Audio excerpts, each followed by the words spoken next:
Уважаемые собравшиеся, вот мы приехали на открытие бюста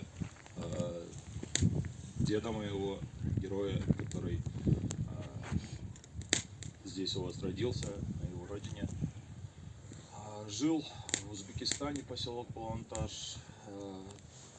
Там точно так же, как и у вас здесь, чтят память, помнят.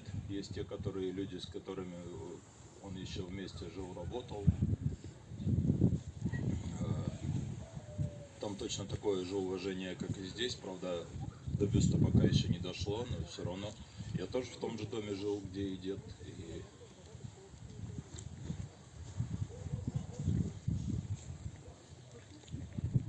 И что сказать?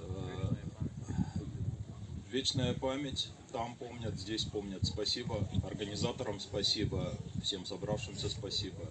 Приятно, гордимся. Спасибо.